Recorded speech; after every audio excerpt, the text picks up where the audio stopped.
So we are here at the Diamonds Are Forever barbecue from the Gerety Awards, and we are going to have a little chat with Emma McKernan and Annalise Valentino from MSQ. Thank you very much for coming here and being with us today. Thanks for having us. Yes. So can you please tell me before, what is it that you do? Yes, I'm Emma. I am a creative and graphic designer in MSQ's PR agency in Belfast. And I'm Annalise, and I'm a creative and in-house director at MSQ as well. Okay. And did you always know you wanted to work in advertising? How is it that you came all the way? For me, I come from a very scientific family, so everyone in my family are doctors and teachers. So for me, I never thought that I could make a career out of it, and my school would have pushed towards doing the more scientific stuff. So I actually did chemistry for a year. Oh, nice. With the idea I'll do evening class in graphic design, because I was always I think I discovered advertising when I was around 16, but I didn't commit to it just because of the pressure I felt. So I'd read all the books, how to make it as an advertising creative, and I was like, this is literally the perfect job for me. But I was like, I'm going to find a different way to do it. And then, then I dropped out because follow my dreams and I'll do graphic design, and that was it. I weirdly had quite a strange start. I started out in corporate finance at Deloitte as an audit capture analyst, which is really weird. I was really sad in corporate finance. It sort of just wasn't making me very happy, and it was kind of an accidental sort of entrance to it anyway. And so I just sort of woke up one morning and handed my notice in, which was a bit crazy without backup plan. And then moved into TV, and then from TV into advertising. And I think it was in TV that I knew I wanted to direct and do more creative. And I guess I realised that the closest way to get to directors was going to be producing. So I started initially out in productions just so that I could be around directors and be around creatives, and then from that slowly transitioned into the role that I'm in now. Okay. So a strange journey actually. And is there someone in particular you would like to meet during this week or today, that there's very cool people coming over to the barbecue? Can't wait, introduce me. I don't think for me there's anyone in particular I want to meet, but what I do know is that I want to seek out opinions and backgrounds that are really different to mine, just trying to avoid the echo chamber a little bit. I know that London can kind of be a little bit like that. You're just chatting about your opinions with people that have the same opinion as you. Yeah. And I'd really like to be sort of challenged both creatively and just generally, so I'm going to try and seek out as many different people as I can. Yeah, for me, I want to change my answer and say whoever's here today. But someone it's hard to pick one person, but someone's work, whose work I always go back to is Eric Kessel's, from Kessel's Creamer. Okay. It's just, I just look at his work and I'm you can do anything you want. It's just so unorthodox, and it just breaks all the advertising rules. And So. And what projects have you been working on lately that you can tell us about? I did a film for Hitachi not that long ago, which I really enjoyed. It was about a fly intruder. I did a film for Hitachi recently, and that was basically about a 350-mile cable that runs from Norway to the UK underwater, and it transports green energy from one end to the other. And the film was a B2B film, but we weren't allowed to show any footage of the plant or the cable or anything to do with the cable. So we ended up, I chose to tell quite an emotional story about a landscape photographer in Norway and a cold water swimmer in Blyth in Newcastle, and got in the North Sea with the camera, which was pretty crazy. Wow. And we just told a really beautiful kind of emotional story about how it's quite strange the things that connect us. And these two people, they're really passionate about the environment and nature and their connection with that. And not only did their connection to nature lead them to find out about the North Sea link, but it also strangely connects them in these two locations. It was a sort of two minute piece, and I really enjoyed working on it. And Norway was beautiful.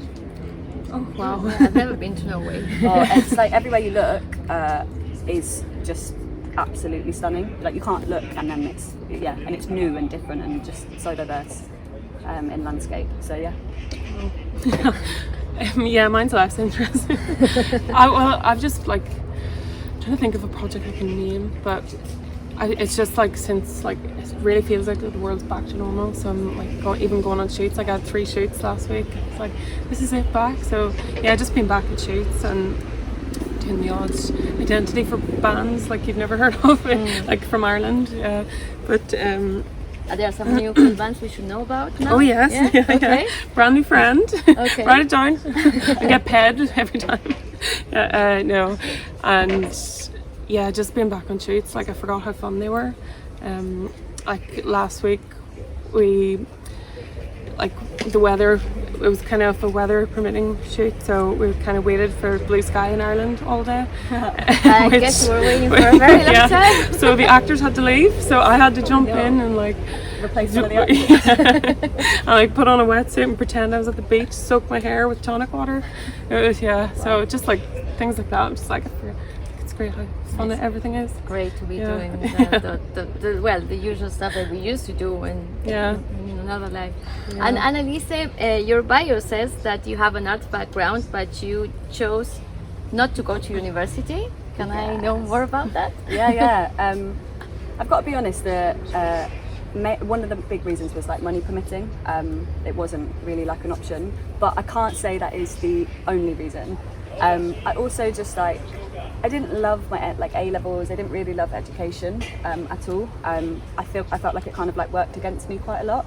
I found the practical stuff amazing, and I would excel really well in that. But the written stuff just like don't get it, doesn't work.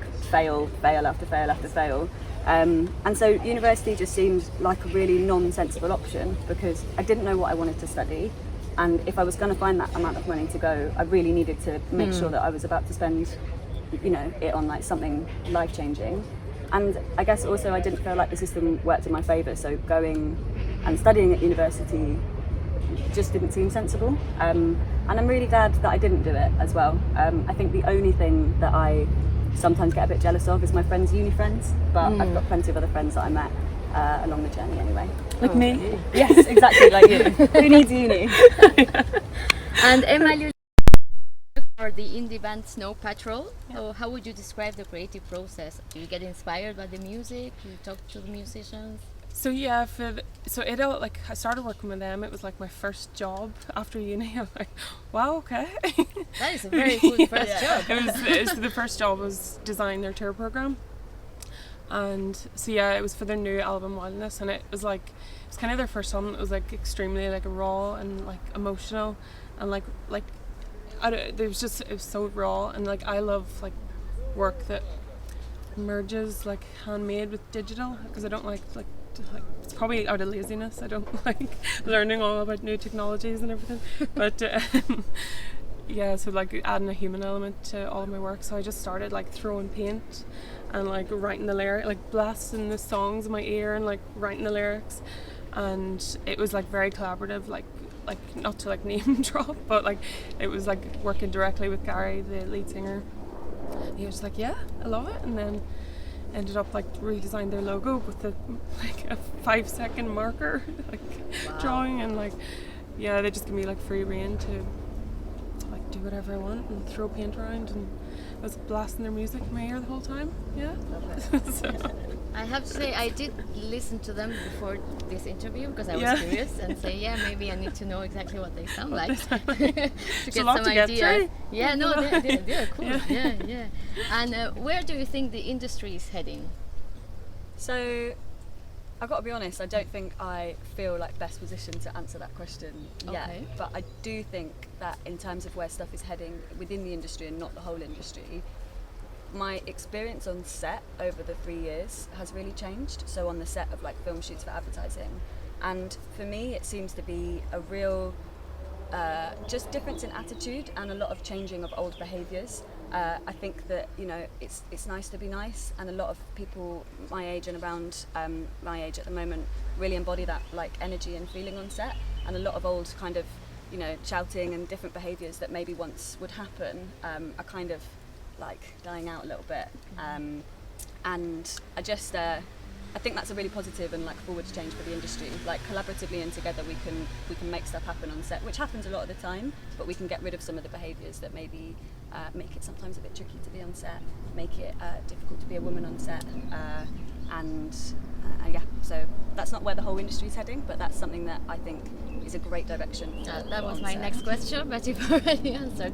To see if it was the same thing, what you think it was heading towards and what you wish it was heading towards. But, no, that's good, but perfect. No, I wish it would head there, and I think it is heading there. And I hope that it continues in that direction as well. Like, it's nice to feel, respected and safe and have a really good time on set, and that's what makes this industry so enjoyable. And it's all of those small changes towards that make a massive difference to people staying in the industry and wanting to work in the industry as well, I think. What do I know? Oh god.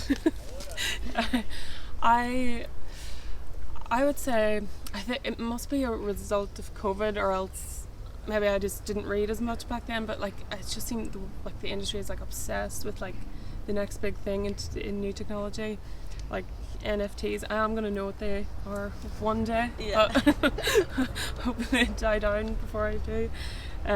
But yeah, I think some brands just use new technologies just for the sake of it. Like, oh, we want to look, like we're on the cusp of culture. But so it's. I'm hoping I'll answer your second question. I'm hoping it heads towards like using them like for a reason, like coming up with a like brilliant idea first and then applying the new technology if it fits. This was what I love, like when I get like stressed about like, oh, there's a new thing I have to know about now.